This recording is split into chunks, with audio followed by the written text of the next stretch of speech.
গত 2 মাস প্লাস সময়ে আমি দায়িত্ব নিয়ে বসার পরেও আমি দেখেছি বিএমইটি থেকে কিছু ছাড়পত্র পেয়ে যায়, বাট সেটা আসলে প্রপার চেকিংটা কোনো কারণে হয় না। এই ধরনের ঘটনা আমি দেখেছি।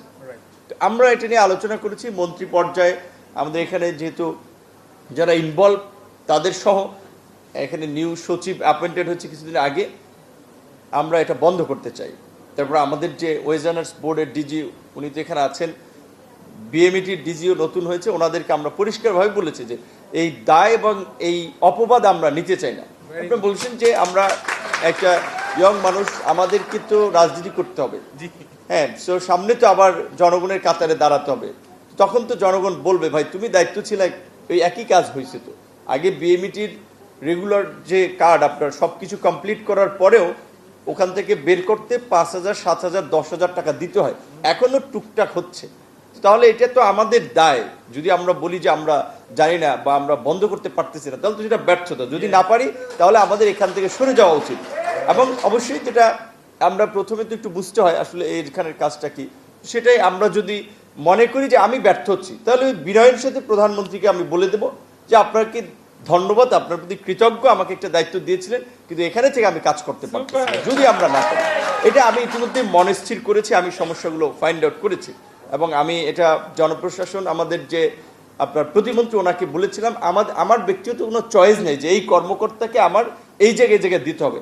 আপনারা কিছু ইফিসিয়েন্ট এবং অনেস্ট অফিসার দেন, কারণ আমাদের এই মন্ত্রণালয়ের এই 2-3টে জায়গা খুব গুরুত্বপূর্ণ, বিএমইটি, ওয়েজানার্স বোর্ড, এরকম জায়গাগুলো। আমি কিছু আগে একটা টেকনিক্যাল ট্রেনিং সেন্টারের কথা বলছে, আমাদের 104টা আছে, আরও 50টা হবে, আরও বোধহয় 40টা হবে। এটা মনে হচ্ছে যে গভর্নমেন্টের আসলে ওই যে অনেকে ক্রেডিট নেওয়ার জন্য একজন এমপি কিংবা একজন সচিব, হাই লেভেলের মানে সরকারি কর্মকর্তা তার এলাকায় একটা প্রতিষ্ঠান নিয়ে যাচ্ছে, ওই প্রতিষ্ঠানটা ওখানে প্রয়োজনীয়তা আছে কিনা সেটা যাচাই বাছাই করে না। প্রকৃত অর্থে 110টা ট্রেনিং সেন্টার থাকলেও অনেক জায়গায় ট্রেনিং সেন্টার আছে, ট্রেনিং করানোর লোক নেই, কিন্তু ওখানে হচ্ছে।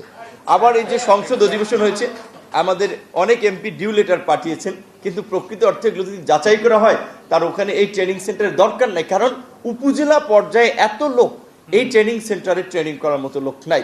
তারপরেও দেখা যায় আমাদের অনেকে পলিটিক্যাল বিবেচনা, বিভিন্ন তদবির, সুপারিশ ক্ষেত্রে দিতে হয়, যাই হোক সেটা হবে। কিন্তু আমরা এখন চেষ্টা করতেছি যে যেইগুলোতে চাহিদা আছে, যেই ট্রেনিং সেন্টারগুলোতে, সেটাকে আরও সুসজ্জিত করে সেটার ফ্যাসিলিটি আরও বাড়িয়ে আমরা বিশেষ করে মাননীয় প্রধানমন্ত্রী এই বিষয়ে সুস্পষ্ট একটা দিক নির্দেশনা আছে। আমরা ওনার সাথে 4টা মিটিং করেছিলাম এই বৈদেশিক কর্মসংস্থান নিয়ে, সেখানে বেশ কিছু আলাপ আলোচনা, পর্যালোচনা আছে যেগুলো আমরা একটা বাস্তবায়নের প্রক্রিয়ার মধ্যে চেষ্টা করে যাচ্ছি।